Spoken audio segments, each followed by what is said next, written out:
नमस्कार दोस्तों, तो चलो शुरू करते हैं आज का वीडियो। और मैंने जो है 3 प्लेलिस्ट में लगा दिए वीडियो लगभग डेढ़ घंटे के।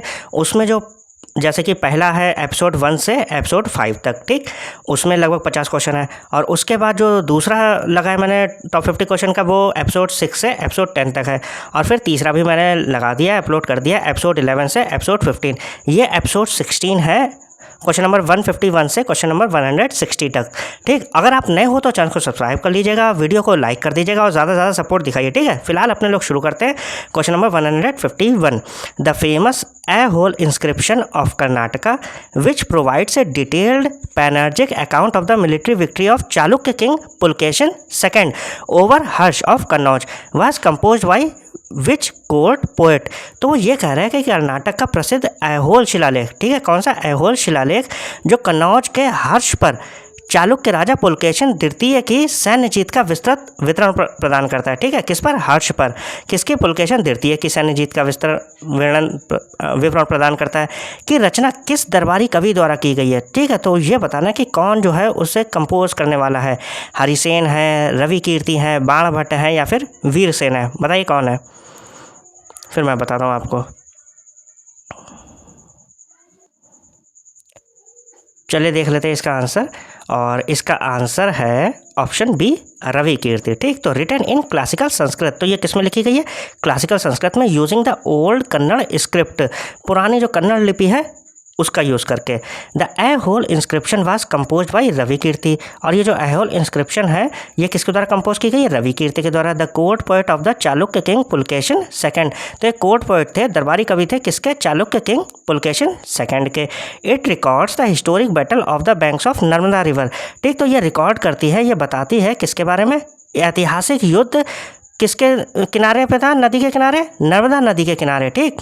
Where Pulakeshin second successfully check the southern expansion of emperor Harshavardhan, जहाँ पर जो है हर्षवर्धन राजा जो थे वो एक्सपेंशन करना चाहते थे दक्षिण में, लेकिन रोक दिया था सक्सेसफुली किसने? पुलकेशन सेकंड ने, ठीक। हिंदी में देख लीजिए, पुरानी कन्नड़ लिपि में शास्त्रीय संस्कृत भाषा में लिखा गया ऐहोल शिलालेख चालुक्य राजा पुलकेशन तृतीय के दरबारी कवि रवि कीर्ति द्वारा रचा गया था।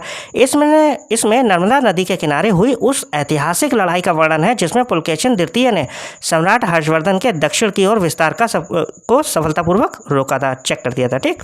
फिर देखते हैं अपने लोग next question 152। In ancient Indian history the terms bhaga and bali which appear frequently in Maurya and Gupta administrative text, किसमें मिलता है ये? मौर्य और गुप्ता एडमिनिस्ट्रेटिव टेक्स्ट में। क्या? भाग और bali. Represented which of the following, किस चीज़ को रिप्रेजेंट करते हैं? प्राचीन भारतीय इतिहास में मौर्य और गुप्ताकालीन प्रशासनिक ग्रंथों में अक्सर आने वाले शब्द भाग और बली इनमें से किसे दर्शाते थे? Specialised military formation, forms of regular land revenue and religious taxes, guilds of maritime merchants, judicial punishments for treason. बताइए। हिंदी में देख लीजिए, विशेष सैन्य टुकड़ियों, नियमित भू राजस्व और धार्मिक करों के प्रकार, समुद्री व्यापारियों की श्रेणियों या फिर राजद्रोह के लिए न्यायिक दंड। बताइए क्या होगा इसका।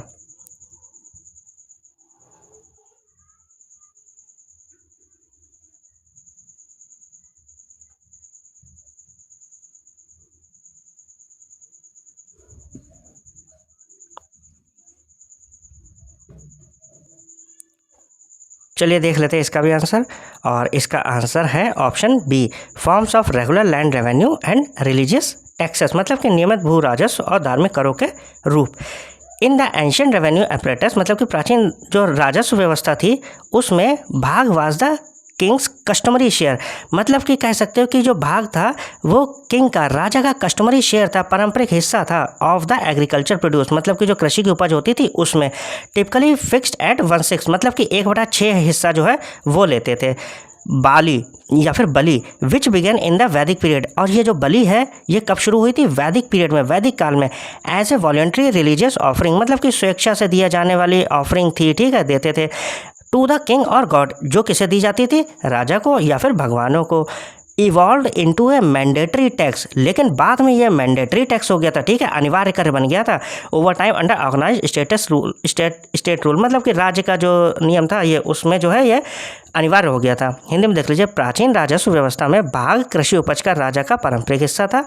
आमतौर पर यह उपज का छठा हिस्सा या 1/6 तय होता था। बलि जो वैदिक काल में राजा देवताओं को शिक्षा से दी जाने वाली धार्मिक भेंट के रूप में शुरू हुई थी, समय के साथ संगठित राज्य शासन के तहत एक अनिवार्य कर बन गई। क्लियर। फिर देखते हैं अपने लोग next question 153, which of the following structural parts of a classical Buddhist stupa represent the square balcony like structure built on top of the dome that protects the sacred relics. Classical बौद्ध स्तूप तो देखे होंगे कि निम्नलिखित संरचनात्मक भागों में से कौन सा गुंबद के ऊपर बनी उस चौकोर बालकनी जैसी संरचना को दर्शाता है जो पवित्र अवशेषों की रक्षा करती है? अंडा, हर्मिका, यष्टि या फिर तोरण? बताइए। चलिए देख लेते हैं इसका भी आंसर, और इसका आंसर है ऑप्शन बी, हर्मिका। ठीक, तो एक classical stupa consist of multiple symbolic layers, तो मतलब कि एक शास्त्रीय जो स्तूप होता है उसमें कई तरह की सिंबॉलिक लेयर्स होती है, परतें होती हैं प्रतीकात्मक। The anda is the solid hemispheric dirt mound, anda जो है वो एक सॉलिड ठोस हेमिस्फेरिकल, ठीक है, एक कह सकते हो आधा गोला अर्ध गोले टाइप का टॉप पे डर्ट माउंड होता है, टीला होता है। ऑन टॉप ऑफ दिस डोम, और इसके जो टॉप पे है डोम, सिट्स द हर्मिका, इस जो गुंबद है इसके ऊपर क्या होती है? हर्मिका होती है। A square railed balcony representing the enclosure of the god, और ये जो है एक तरह की बालकनी जो रिप्रेजेंट करती है एनक्लोजर ऑफ गॉड, मतलब कि जो भगवान होते हैं उनके घेरे को दर्शाती है, एनक्लोजर को। इमर्जिंग फ्रॉम द हर्मिका, और हर्मिका जो है उससे निकलता है एक सेंट्रल शेफ्ट यष्टि, ठीक, सपोर्टिंग 3 अम्ब्रेला लाइक डिस्क, जो किसे सपोर्ट करता है? अम्ब्रेला लाइक डिस्क को, जिसे क्या कहते हैं? छत्रास। हिंदी में देख लीजिए, एक क्लासिकल स्तूप में कई प्रतीकात्मक परतें होती हैं। अंड मिट्टी का बना एक ठोस अर्धगोलाकार टीला होता है। इस गुंबद के ऊपर हर्मिका होती है, ठीक, गुंबद के ऊपर क्या होती है? हर्मिका, जो चौकोर रेलिंग वाली एक बालकनी है और देवताओं के घेरे को दर्शाती है। हर्मिका से एक केंद्रीय स्तंभ यष्टि निकलता है जिस पर 3 छतरीनुमा डिस्क लगी होती हैं, या फिर छत्र कह सकते हैं। सही है। फिर देखते हैं question number 154, the specialised state intelligence department known as Diwan e Barid which managed the network of official spies, bareets and royal couriers was highly organized by which Delhi Sultan। तो वो ये कह रहे हैं कि दीवान बरीद नाम के खास राज्य खुफिया विभाग, ठीक है, एक खास राज्य खुफिया विभाग जो सरकारी जासूसों, बरीदों और शाही संदेशवाहकों के नेटवर्क को संभालता था, को किस दिल्ली सुल्तान ने बहुत अच्छी तरह से व्यवस्थित किया था? उस सुल्तान का नाम बताना है। शमसुद्दीन इल्तुतमिश, गयासुद्दीन बलबन, जलालुद्दीन खिलजी या फिर फिरोज शाह तुगलक? बताइए कौन है? फिर मैं बताता हूँ आपको। चलिए देख लेते हैं इसका आंसर, और इसका आंसर है ऑप्शन बी, गयासुद्दीन बलबन। ठीक है, तो दीवान बरीद नाम के खास राज्य खुफिया विभाग जो सरकारी जासूसों, बरीदों और शाही संदेशवाहकों के नेटवर्क को संभालता था, उसे किसने बहुत अच्छे से व्यवस्थित किया था? गयासुद्दीन बलबन ने। Balban established a highly strict and centralised espionage system, तो उसने मतलब कि एक हाईली स्ट्रिक्ट, कठोर एंड सेंट्रलाइज्ड, केंद्रीकृत एस्पियोनेज सिस्टम, मतलब कि एक जासूसी सिस्टम जो है उसने बनाया था। To curb the power of the nobility, मतलब कि जो है कह सकते हो कि सख्त अंकुश लगाने के लिए। और फिर क्या है? एंड स्टे अपडेटेड और ऑन प्रोविंशियल एडमिनिस्ट्रेशन, और मतलब कि अपडेटेड रहने के लिए किसमें? प्रांत का जो प्रशासन था उसके बारे में। ही प्लेस सीक्रेट न्यूज़ राइटर्स, और उसने जो है कुछ सीक्रेट न्यूज़ राइटर्स भी रखे थे जिन्हें हम क्या कहते थे? बरीस। In every district and department, हर डिस्ट्रिक्ट और डिपार्टमेंट में रख रखे थे उसने, ठीक है, news writers. Making them directly accountable to the crown, और जो किसको अकाउंटेबल थे? क्राउन को, मतलब कि राजा को। देख लीजिए हिंदी में, बलबन ने रईसों, चहलगानी या फिर 40 का समूह की शक्ति पर अंकुश लगाने के लिए, ठीक है, प्रांतीय प्रशासन की जानकारी रखने के लिए बहुत ही सख्त और केंद्रीकृत जासूसी व्यवस्था स्थापित की। उसने हर जिले और विभाग में गुप्त समाचार लेखक बरीद नियुक्त किए, ठीक है, तो बरीद कौन थे? गुप्त समाचार लेखक, सीक्रेट न्यूज़ राइटर्स, जो सीधे राजा के प्रति जवाबदेह थे, अकाउंटेबल थे। सही है।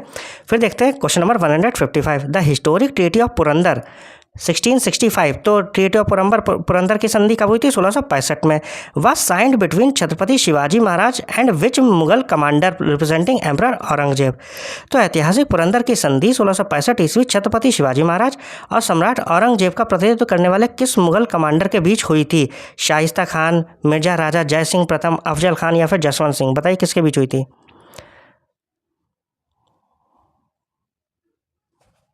फिर मैं बताता हूँ आपको। चलिए देख लेते हैं इसका आंसर, और इसका आंसर है ऑप्शन बी, मिर्जा राजा जय सिंह। ठीक, तो ऐतिहासिक पुरंदर की संधि छत्रपति शिवाजी महाराज और औरंगजेब का प्रतिनिधित्व करने वाले मुगल कमांडर मिर्जा राजा जय सिंह फर्स्ट के साथ हुई थी, जो अम्बेर के थे। ठीक, तो following a series of brilliant campaigns by Shivaji. तो मतलब कि शिवाजी जो थे बहुत अच्छे से अभियान कर रहे थे सारे, तो सारे अभियान करने के बाद जो है औरंगजेब जो था डिस्पैच्ड हिज टॉप डिप्लोमेट। फिर उन्होंने जो अपने सबसे बेहतरीन डिप्लोमेट को, जो सेनापति था, कमांडर, उसे भेजा। ठीक, डिप्लोमेट और जनरल दोनों था, मिर्जा राजा जय सिंह ऑफ अम्बेर। औरंगजेब ने किसे भेजा? मिर्जा राजा जय सिंह, कहा के अम्बेर के। Jai Singh systematically besieges the fortress of Purandar, और जो जय सिंह थे उन्होंने सिस्टमेटिकली घेर लिया फोर्ट्रेस ऑफ पुरंदर, मतलब कि जो पुरंदर का किला था उसे बहुत अच्छे तरीके से systematically, forcing Shivaji to negotiate. और उससे जो है शिवाजी जो थे वो मजबूर हो गए और उन्हें जो है समझौता करना पड़ा। अंडर दिस ट्रीटी, मतलब कि जो ये समझौता हुआ था, संधि, उसके अंदर क्या हुआ था? Shivaji had to surrender 23 of his 35 forts, मतलब कि जो 35 में से 23 किले थे वो उन्हें सरेंडर करने पड़े थे। किसे? मुगल को। And agree to visit the Mughal court at Agra, और फिर जो है उन्हें मुगल दरबार में आगरा भी जाना पड़ा। ठीक है, क्योंकि घेर लिए गए थे। फिर देखते हैं अपने लोग नेक्स्ट क्वेश्चन। एक मिनट रुकिए, चलिए देख लेते हैं नेक्स्ट क्वेश्चन। और नेक्स्ट क्वेश्चन है, the highly influential dynamic bhakti saint Mirabai who compose numerous devotional bhajans in praise of Lord Krishna was a princess of which Rajput clan. तो जो वो मीराबाई थी वो ये कह रहे हैं भगवान कृष्ण की स्तुति में अनेक भक्तिपूर्ण भजन रचने वाली अत्यंत प्रभावशाली और गतिशील भक्ति संत मीराबाई किस राजपूत कुल की राजकुमारी थी? मेड़ता का राठौड़ वंश की, मेवाड़ का सिसोदिया वंश की, आमेर का कछवाहा वंश की, या फिर बूंदी का चौहान वंश की। बताइए कौन से थे? फिर मैं बताता हूँ आपको। ठीक है, चलिए देख लेते हैं इसका आंसर, और इसका आंसर है option A, Rathore clan of Merta. तो Mirabai was born as a Rathore princess. तो ये वो कैसे जन्म ली थी? राठौर राजकुमारी के रूप में, इन कुड़की विलेज, कुड़की गांव में, जो मेड़ता राजस्थान के पास था। She was later married into the elite Sisodia clan of Mewar. तो फिर बाद में जो है इनकी शादी हो गई थी सिसोदिया वंश में, मेवाड़ के, टू भोजराज। किससे? भोजराज से, the eldest son of the Rana Sanga, जो राणा सांगा के सबसे बड़े बेटे थे। Despite her royal obligations she abandoned palace life to pursue her intense single minded devotion to Krishna. मतलब कि कह सकते हो कि रॉयल परिवार में जिम्मेदारियां थी, रॉयल थे वो, लेकिन फिर भी उन्होंने ये सारी पैलेस की लाइफ जो थी वो छोड़ के उन्होंने अपनी intense single minded devotion Krishna के लिए उसे अपनाया। ठीक है, वो सब कुछ त्याग दिया। हिंदी में देख लीजिए, मीराबाई का जन्म मेड़ता राजस्थान के पास कुड़की गांव में एक राठौर राजकुमारी के रूप में हुआ था। बाद में उनकी शादी मेवाड़ के प्रतिष्ठित सिसोदिया वंश में राणा सांगा के सबसे बड़े बेटे भोजराज से हुई। ठीक, भोजराज से हुई है, ध्यान रखिएगा। और सिसोदिया वंश के थे राणा सांगा, ठीक है, उनके सबसे बड़े बेटे से। शाही जिम्मेदारियों के बावजूद उन्होंने कृष्ण के प्रति अपनी गहरी और अटूट भक्ति के लिए महल का जीवन त्याग दिया। ठीक है, फिर देखते हैं next question. 157, the historic Ghadar Party a revolutionary international political movement organised to overthrow British rule. ठीक है, तो इंडिया में जो ब्रिटिश रूल था उसे हटाने के लिए गदर पार्टी जो है वो बनाई गई थी internationally. In India via armed रेवेन्यूअल, मतलब क्रांतिकारियों के द्वारा, वॉज फाउंडेड इन 1930, और 1913 में इसकी स्थापना हुई थी सैन फ्रांसिस्को में। किसके द्वारा? वो ये पूछ रहे हैं किसने बनाई थी ये गदर पार्टी। तो भारत में ब्रिटिश शासन को सशस्त्र विद्रोह के जरिए उखाड़ फेंकने के लिए शुरू किए गए क्रांतिकारी अंतर्राष्ट्रीय राजनीतिक आंदोलन ऐतिहासिक गदर पार्टी की स्थापना 1913 में सैन फ्रांसिस्को में किसके द्वारा की गई थी? Lala Hardayal and Sohan Singh Bhakna, Bhagat Singh and Batukeshwar Dutt, Rash Behari Bose and Sachin Sanyal, या फिर श्यामजी कृष्ण वर्मा।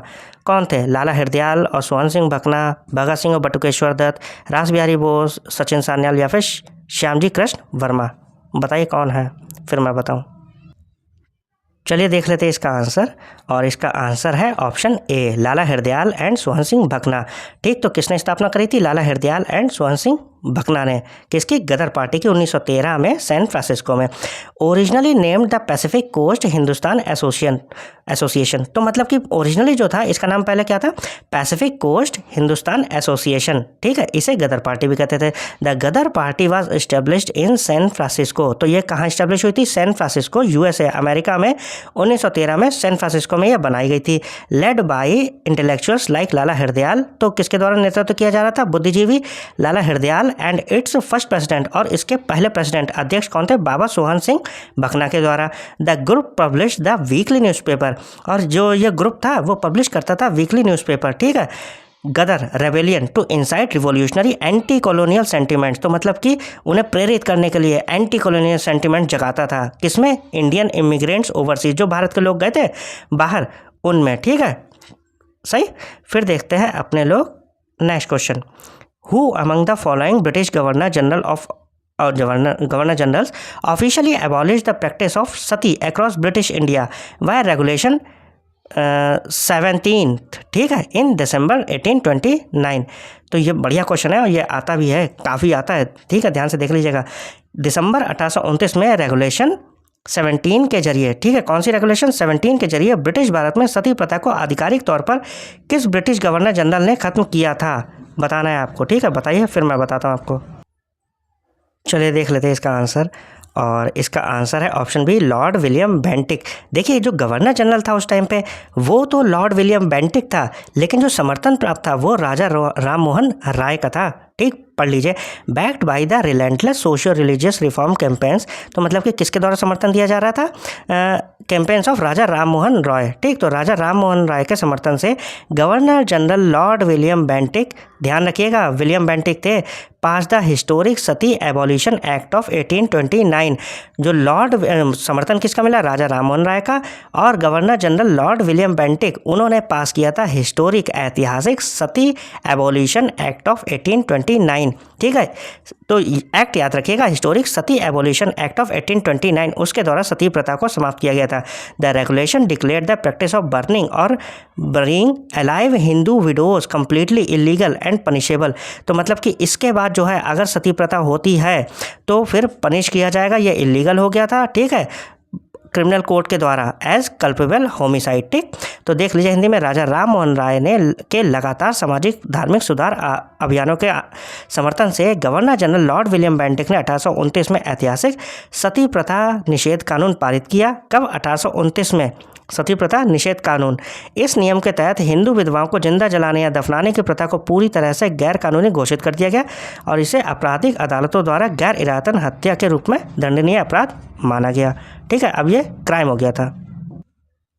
चलिए देख लेते हैं नेक्स्ट क्वेश्चन, और नेक्स्ट क्वेश्चन है, the landmark Poona Pact of सितंबर 1932 was signed between Mahatma Gandhi and doctor B.R. Ambedkar to resolve political deadlocks arising from which colonial announcement.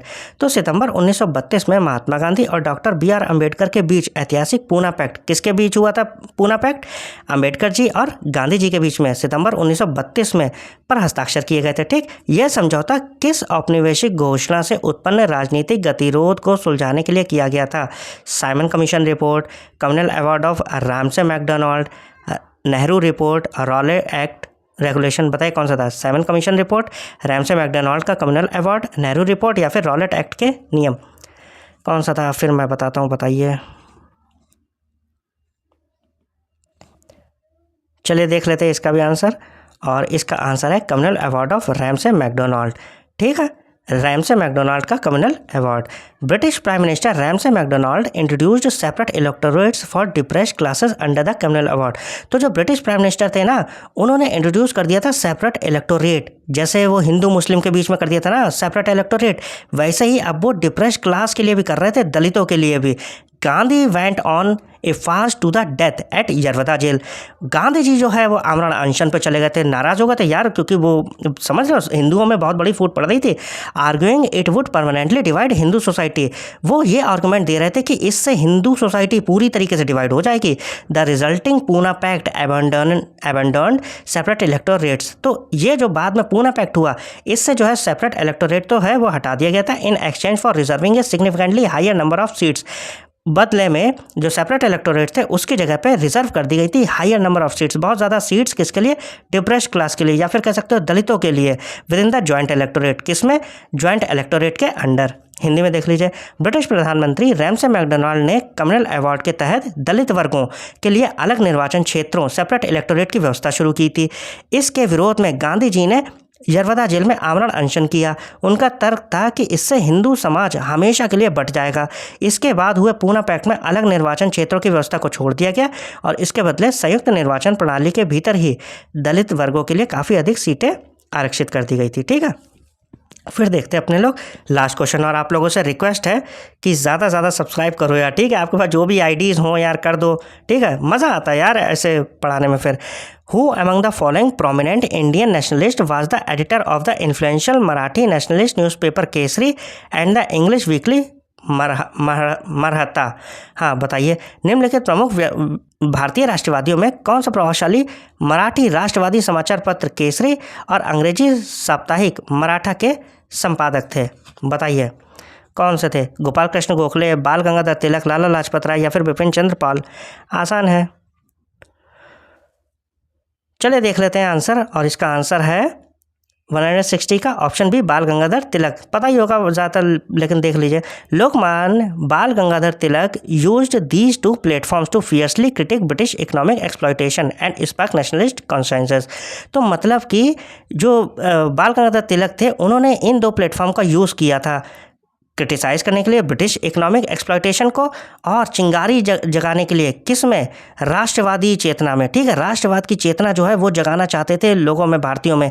His fiery editorials in Kesari often Drew charges of sedition from the British authorities. जो ये करते थे ना, इसीलिए जो है Britishers ने इन पर राजद्रोह का मुकदमा भी लगा दिया था, leading to his historic imprisonment of Mandalay jail in Burma, और इसी वजह से जो है इन्हें मांडले जेल बर्मा में भी डाल दिया गया। हिंदी में देख लीजिए, लोकमान्य बाल गंगाधर तिलक ने इन दो मंचों का इस्तेमाल ब्रिटिश आर्थिक शोषण की कड़ी आलोचना करने और राष्ट्रवादी चेतना जगाने के लिए किया।